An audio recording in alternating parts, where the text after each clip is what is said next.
pasa contigo? Dímelo. Hi everyone, welcome to our podcast. Today we're going to talk about something that we all go through at some point in life, heartbreak, or as we call it in Colombia, la tusa. It's painful, confusing, and sometimes even funny when we look back. We've collected some real stories from people close to us, and we also want to share our own. To start, here's a story from my friend Nathalia. Hi, just like my friend Gina says, we've all been through heartbreak at some point. And mine hit me right in December of last year. At the time, it felt like my soul had been ripping too. But now, I look back on it with a mix of laughter and heart-end wisdom. It all started on December 1st, 2024, at the birthday party of one of my closest work friends. I showed up relaxed, expecting nothing more than good music, drinks, and maybe some just gossip, but fate had other plans to me. He arrived by pure chance, literally. He wasn't even invited.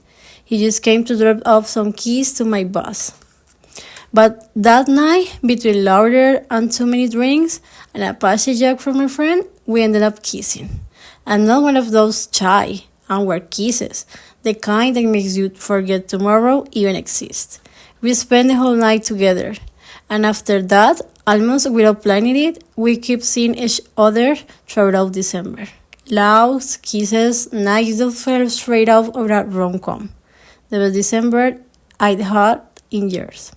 But of course, all good things come to an end. He lived in Chile, and even though I knew from the start he had a complicated relationship back from home, I brushed it off. It's just a holiday fling, I told myself. Big mistake. One first big mistake. Because when the day came for him to leave, I realized I gotten way more attached than I should have.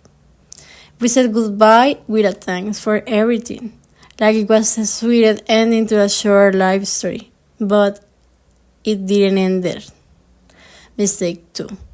We keep talking afterward. Message like, I miss you, those were such good times, wish we could do it again. And me, like an idiot, feeding into that nostalgia, making it harder on myself because I knew there was no future. But the worst was yet to come. Remember how I mentioned his complicated relationship in Chile? Well, one day, my God screamed at me to check his girlfriend's social media, and then bam, the shock hit me. She was pregnant, not 3 months long, 8 months, which meant while he was with me, he already knew he was going to be a dad. The pain I felt in that moment is indescribable. It was like being lied to, used, and dead spot on. When exactly did he decide to have fun at my expense? I told my friends everything. The one who introduced us. Yeah, she got played. And between shock and rage, she read me phone and blocked him because I didn't even have the French. But guess what? Days later, he tracked me down in a fake account to explain how complicated his situation was. I didn't even reply. Just block him again. That silence was my best answer. And so, my December heartbreak became a life lesson. When someone says my relationship is complicated, run, because in the end, the only one left complicated will be you picking up the pieces.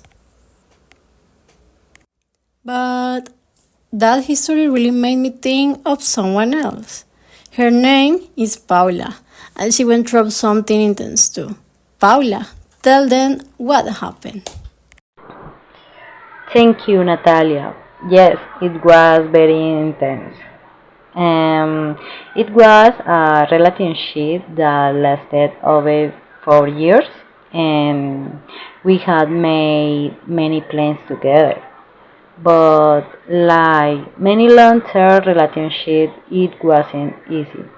Communication and especially living together became very, very difficult. People say you get used to it, but honestly, we were disconnected. We were having a lot of fights, mostly because of poor communication. I tried to express how I felt, what was bothering me, but it felt like he didn't care. It was like he didn't mind losing me. I always felt like it was not a priority. His friend, his job, almost anything came before me.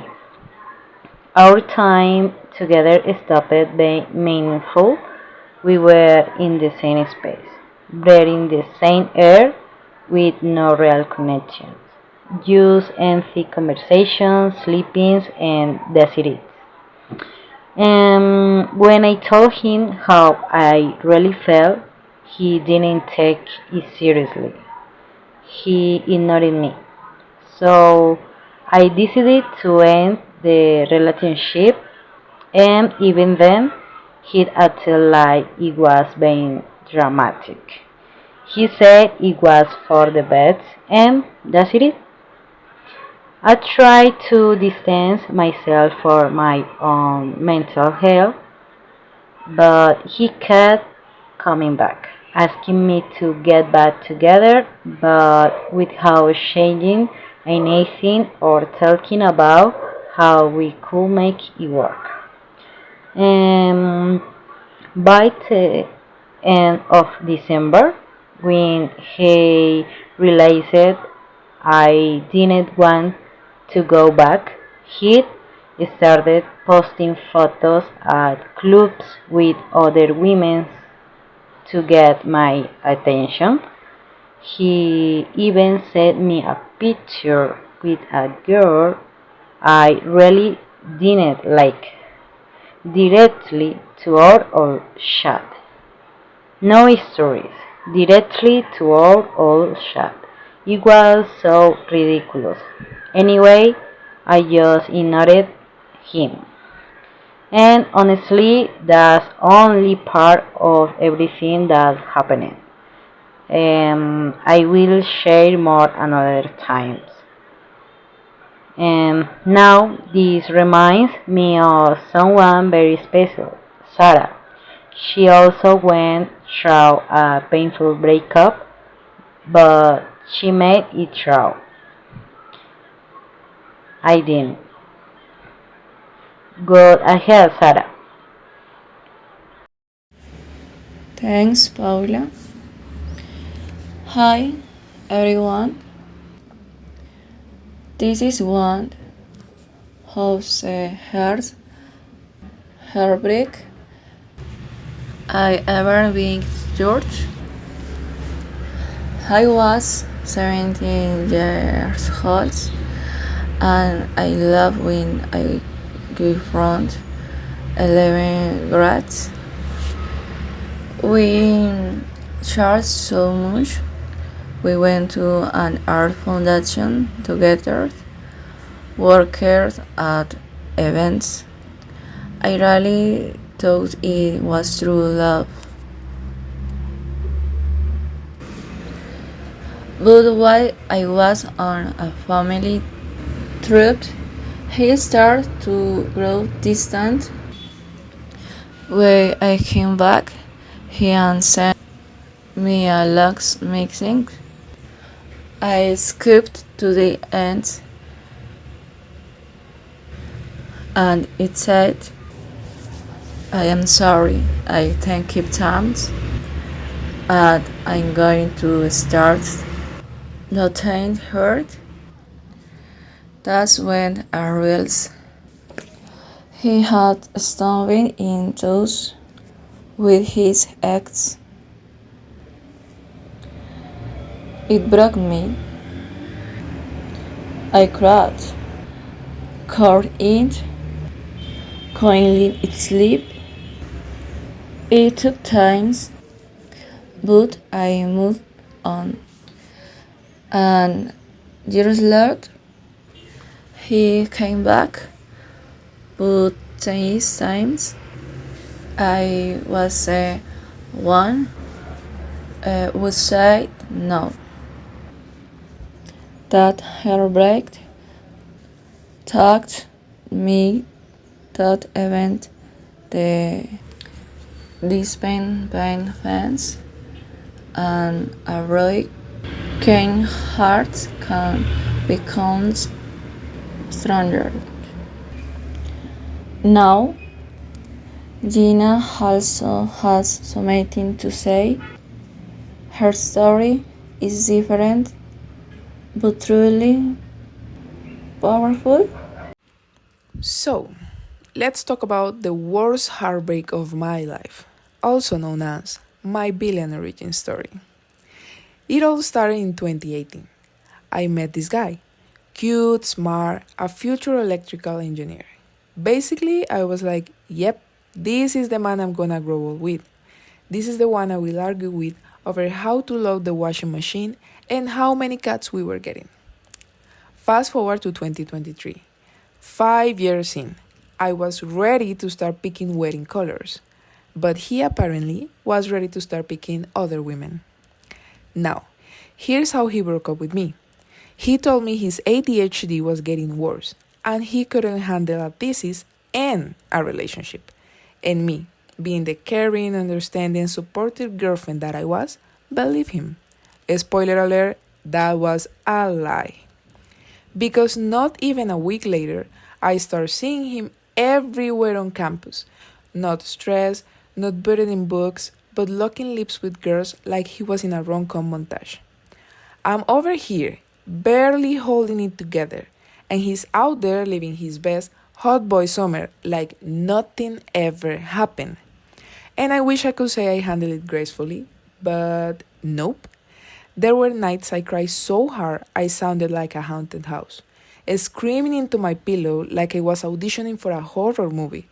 Couldn't eat, couldn't sleep, couldn't stop checking if he posts anything on Instagram. Tragic. It took me 2 years. 2 years to start feeling like myself again. To even consider the idea of dating someone new without thinking, man. But here's the twist ending. I made it. I survived. Yes, it hurt. Yes, it still stings sometimes, especially when I remember how selfish, arrogant, and rude he was at the end. But I came out of that mess stronger, wiser, and honestly, way too fabulous to ever go through that kind of nonsense again. So yeah, heartbreak, awful, but growth, iconic. And him, probably still confused and emotionally unavailable, and also getting bold. That's the end of my story. And finally, there's one more story to tell. It's from Juan Esteban. Let's hear his experience. Thank you, Gina. Finally, it's my turn. My experiences with heartbreak are extensive. I could say I am in a state of eternal heartbreak, but I'm going to talk about the one that left in deepest mark on me. We have go back to December 2022. A guy named Nueve, might he rest in peace, had invited me to spend New Year's Eve at his house, along with some other friends. Among those friends was a girl. Let's call her Pepita to protect her identity. I had interacted very little with her on social media, so I didn't really know her, but that night was wonderful. She arrived around 1 in the morning, and when I saw her, I thought she's the most beautiful woman in the universe. We didn't talk during the celebration, but when everyone went to sleep, we had a small and pleasant conversation.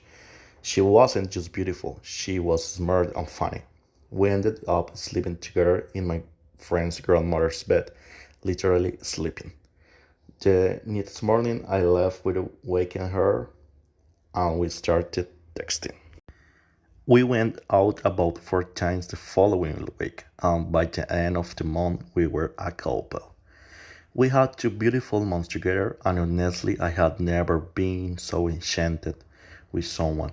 I liked everything about that woman, and when we saw each other, it was wonderful.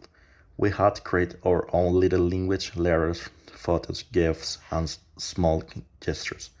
But over time, I started to feel the love wasn't mutual anymore. That maybe she wasn't that into me, that she didn't really like me anymore. I kept that feeling to myself for weeks because I was afraid that if I said something, she'd confirm it. I tried to do many things to reconnect with her, but I got harder and harder. We barely saw each other. She almost never replied to my message, and when we finally managed to be together, we argued a lot. And speaking of heartbreak, I remember the day everything ended. It was a Friday in May. I had to present performance art project at the Ponce River, and I had planned to meet up with her at the university in the arts faculty. That's what hurt the most. We had very little time to talk about our feelings. I already knew the conversation wasn't going to go well. She wasn't really open to it. So I wrote her a letter.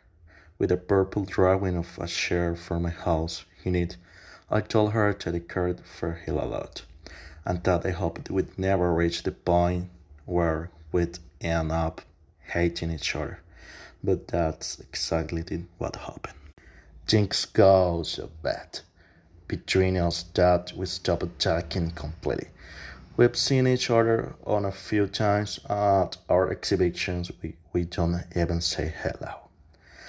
I have to admit, this heartbreak was really hard to me, especially because I experienced it partially while still in the relationship. I cried every single day that year, and part of the next two. The crazy part was how I started developing conversations to things that reminded me of her photography, cinema, certain songs, and especially after popular series. But I can also say that I used all the sadness in some things of my artworks and now I carry it in a different way. Not as a one, but as something I survived. So, after listening to all these stories, I believe that La Tusa is not the end. It's part of life. Her work teaches us, shapes us, and pushes us to grow. We all go through it differently, but we all survive. Thanks for being here with us in the Heartbreak Chronicles. See you next time.